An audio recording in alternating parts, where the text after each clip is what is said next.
నాచుతూ 8,000 కోట్ల రూపాయలు బకాయి పడితే దాదాపు 50 లక్షల మంది విద్యార్థుల భవిష్యత్తు ఇవాళ అర్ధాంతరంగా నిలిచిపోయేటువంటి పరిస్థితి ఆనాడు కేసీఆర్ కల్పిస్తే తగుదనమ్మా అని చెప్పి రేవంత్ రెడ్డి గారు ఎన్నికల ముందు కాంగ్రెస్ పార్టీకి ఓటేసి గెలిపిస్తే ఈ ఫీ రియంబర్స్మెంట్ మీద ఉన్న బకాయిలని కూడా చెల్లిస్తానని చెప్పి మాట ఇచ్చి మాట తప్పినటువంటి రేవంత్ రెడ్డి గారికి వాళ్ళ బుద్ధి చెప్పాలంటే విద్యార్థులందరూ కూడా ఇవ్వాలి. ఏ రకంగా 50 లక్షల మంది విద్యార్థులు ఇవాళ పరీక్షలు రాసే పరిస్థితి లేదు. విద్యా సంస్థల యజమాన్యాలేమో మా ఫీజు చెల్లించకపోతే మేము మా యొక్క వాళ్ళ స్టాఫ్ కానీ టీచర్స్ కానీ లెక్చరర్స్ కానీ జీతాలు ఇవ్వలేని పరిస్థితి, విద్యా సంస్థలు మూతపడే పరిస్థితి వస్తుంది. కాబట్టి ఆ రకంగా యాజమాన్యాలు ఫీజు కోసం ఒత్తిడి చేస్తూ ఉంటే ఆర్థిక చిమ్మలేకపోతూ ఉంటే ఇప్పటి వరకు అనేక మంది విద్యార్థులు ఆత్మహత్యలు చేసుకునే బాధ్యత. ఈ ఆత్మహత్యలు చేసుకున్నది ఇది రేవంత్ రెడ్డి గారి ప్రభుత్వం యొక్క హత్యలే తప్పితే ఉజ్వల భవిష్యత్తు విద్యార్థుల యొక్క బుద్ధి పాలు చేసినటువంటి ఈ రేవంత్ రెడ్డి ప్రభుత్వానికి బుద్ధి చెప్పాల్సిన అవసరం. విద్యా సంస్థలు మూతపడుతున్నాయి, యాజమాన్యాలేమో దిక్కుతోచని పరిస్థితి, విద్యార్థులేమో చదువుకు దోచుకోకుండా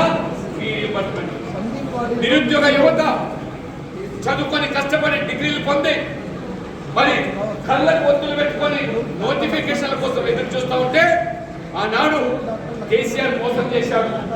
బీఆర్ఎస్ నిరుద్యోగ యువతను పొట్ట కొట్టిందని చెప్పి ఈ రేవంత్ రెడ్డి గారు రాహుల్ గాంధీని తీసుకొచ్చి అశోక్ నగర్ లో నేనుండే ప్రాంతంలో ఆ కోచింగ్ సెంటర్స్ లో ఏ రకంగా ఒక గదిలో 10 మంది విద్యార్థులు చదువుకొని మరి వంట చేసే సమయంలో కూడా తల్లిదండ్రులు అమ్మినటువంటి ఆస్తులు ఎకరా 2 ఎకరాల పొలము అమ్ముకొని లక్షలు చెల్లించి కోచింగ్ తీసుకుంటా ఉంటే సంవత్సరాలు గడుస్తూ ఉన్నాయి.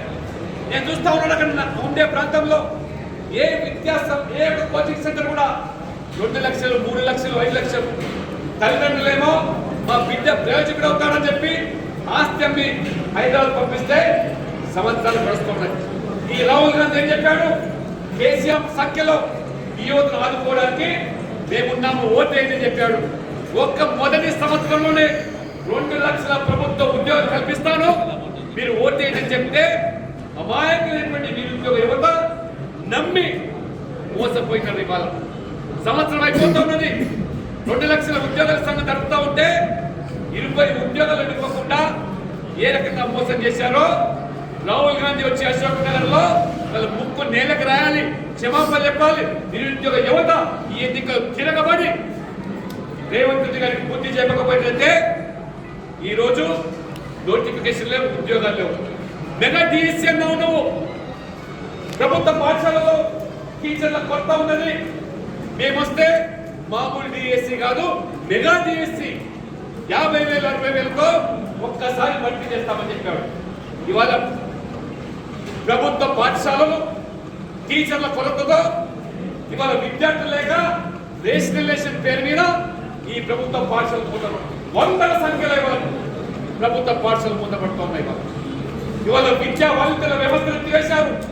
గతంలో కనీసం టీచర్ నియామకం అయ్యే వరకు విద్యా వాలంటీర్ల ద్వారా ఆ పాఠాలు చెప్పేటువంటి ఆ వ్యవస్థను రద్దు చేసి ఈ రోజు పేదవాళ్ళు ఇవాళ చదువుకునే ప్రభుత్వ పాఠశాలలు మూతపడుతూ ఉంటే టీచర్ నియామకం చేయకుండా ఇవాళ రేవంత్ రెడ్డి గారు మీన నేషాలు లెక్క పెడుతూ కాకమ్మ కబుర్లు చెప్తూ ఏ రకంగా మోసం చేశాడో ఇవాళ ఈ టీచర్ల యూనియన్లు మీరందరూ కూడా నిలదీస్తామని ప్రయత్నం చేస్తే, కలుద్దామని ప్రయత్నం చేస్తే మీ ఓట్ల ద్వారా గెలిచిన బట్టి ఈ ఎమ్మెల్సీలు ఎందుకు నోట్లు మూతపడుతూ ఉన్నాయి. వాళ్ళు రేవంత్ రెడ్డి ఆనాడు కేసీఆర్ గారు ఎదిరించలేక తమ పనుల కోసం రాజీ పడి ఈ ఎమ్మెల్సీలు ఏ రకంగా పూటకు పార్టీ మారుస్తూ సిగ్గుతో తలవంచుకుంటున్నది ఊసరవెల్లి కూడా, రంగులు మార్చే ఊసరవెల్లి కూడా.